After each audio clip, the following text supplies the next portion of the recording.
dear students, myself Ravindra Dwivedi, RD Sir Physics, ज्ञान club GMS road Balliwala Dehradun for IIT and JEE। बच्चों ये question लेके आया हूँ, ये मैकेनिक्स से क्वेश्चन है और ये वर्टिकल शाफ्ट दिख रही है आपको। और ये वर्टिकल शाफ्ट के थ्रू यहाँ पे दो स्ट्रिंग कनेक्ट की गई है, एक मास m है और उसको एक हॉरिजॉन्टल स्ट्रिंग है और एक इंक्लाइन स्ट्रिंग है। और ये शाफ्ट जो है, वर्टिकल जो शाफ्ट है वो कांस्टेंट ओमेगा से घूम रही है, रोटेट कर रही है। ये ओमेगा कांस्टेंट है। और इसमें कहा गया कि जो हॉरिजॉन्टल शाफ्ट है वो मैक्सिमम टेंशन जो वियर कर सकती है, यानी breaking strength of this string, that is the maximum tension की बात कर रहा है। वो दिया है 5√3, वो दिया है आपका टेंशन 5√3 न्यूटन टेंशन। और ये जो रेडियस दे रखी है ये दे रखी है 0.2√3 मीटर। और इस इंस्टेंट पे एंगल जो बन रहा है, ये एंगल जो बन रहा है वो 30 डिग्री एंगल बन रहा है। और इंस्टेंट वाला एंगल हमेशा कांस्टेंट ही रहने वाला है। ये ओमेगा जो है, क्योंकि ये स्ट्रिंग कनेक्टेड है इसलिए एंगल फिक्स रहेगा यहाँ पर। तो यहाँ पर जो ओमेगा है वो ऐसा रखना है हमें, ताकि ये जो वर्टिकल जो शाफ्ट के अलोंग जो घूम रहा है, ये स्ट्रिंग में जो टेंशन है वो मैक्सिमम रहे और ये स्ट्रिंग टूटे ना। तो चलिए फ्री बॉडी डायग्राम बनाते हैं। इसमें फ्री बॉडी डायग्राम में ज़रा देखिए इसमें फोर्सेस कौन कौन से आएंगे। इसमें अगर हम इसमें पार्टिकल में फोर्सेस देखेंगे तो एक तो टेंशन इधर आएगा, इसको टेंशन को टी माना जा रहा है और इस टेंशन को हमने टी मैक्स पहले से ही कह दिया है। इस टेंशन को टी मैक्स इसलिए माना गया कि इसको ब्रेकिंग स्ट्रेंथ की बात कर रहा है वो। और यहाँ पर mg डाउनवर्ड्स आएगा। तो आप देखोगे कि ये जो है पार्टिकल जो है वो इस सर्किल में घूमेगा। इस सर्किल की जो रेडियस है वो हम निकाल सकते हैं।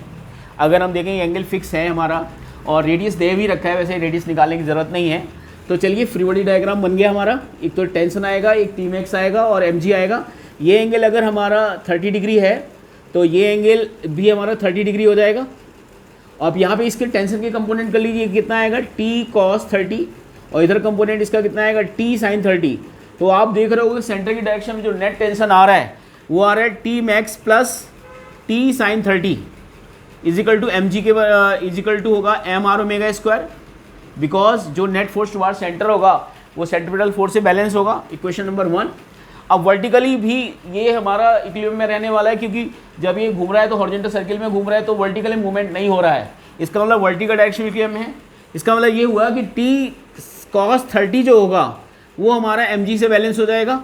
तो क्यों ना हम टेंशन की वैल्यू, t की वैल्यू यहाँ से निकाल के यहाँ पे पुट कर दें और टेंशन मैक्सिमम पता है, यहाँ से ओमेगा पता चल जाएगा।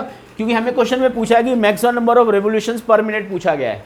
इसका मतलब हमें नंबर ऑफ रेवोल्यूशंस पर मिनट पूछा जा रहा है, तो वो तभी आ पाएगा जब फ्रीक्वेंसी निकाल पाओगे आप, तब हम इस पर बात कर पाएंगे। तो चलिए काम फटाफट करते हैं। तो यहाँ से इसकी वैल्यू, टी की वैल्यू को यहाँ पे पुट करते हैं। तो टी मैक्स हमें दे रखा है 5√3 और यहाँ से टी की वैल्यू यहाँ पे रखेंगे तो कितना आएगा ये mg into 1030, mg into 1030 equal to m r omega square.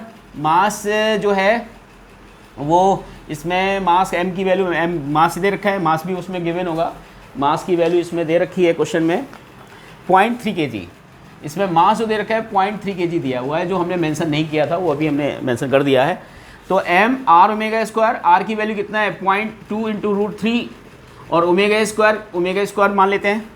अब चलिए वैल्यू पुट कर देते हैं, मास की वैल्यू भी पुट कर देते हैं। मास कितना है 0.3 इंटू 0.2 और इसकी वैल्यू है 0.3 और ये g की वैल्यू को 10 ले लेते हैं और 1030 हो जाएगी 1/√3। ओके, तो आप देख रहे होगे यहाँ से जब पुट करेंगे वैल्यू तो 5√3 प्लस के पॉइंट ये हो जाएगा आपका 3 और ये हो जाएगा आपका 1/√3 और ये हो जाएगा आपका 0.606 √3 इंटू ओमेगा स्क्वायर। ओके, तो चलिए इसमें अगर हम देखें तो √3 कट रहा है। देखो ये √3 सारे कट रहे हैं, क्योंकि आप देखो ये √3 बन जाएगा और यहाँ √3 ऑलरेडी ये √3 है तो कैंसिल आउट कर देगा।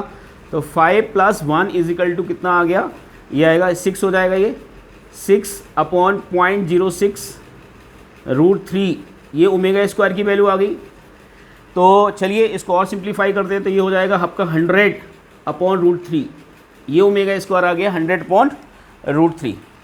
ओके, ये √3 वैसे कट चुका है, ये √3 हमारा कट चुका है तो ये आएगा 100 आएगा। तो ओमेगा की जो वैल्यू आएगी यहाँ से कितना आएगा 10 आएगा। ओमेगा कितना आएगा 10। तो इसका ये 10 आया, रेडियन पर सेकेंड आएगा। क्या है बेटा, तो ये रेडियन पर सेकेंड ओमेगा आ गया। अब उस ओमेगा से फ्रीक्वेंसी पे जा सकते हैं। तो ओमेगा फ्रीक्वेंसी का रिलेशन होता है, ओमेगा बराबर 2 पाई एफ होता है। तो एफ जो हो जाएगा ओमेगा अपॉन 2 पाई, तो कितना हो जाएगा आपका 10 upon 2 pi. It means it will be 5 upon pi.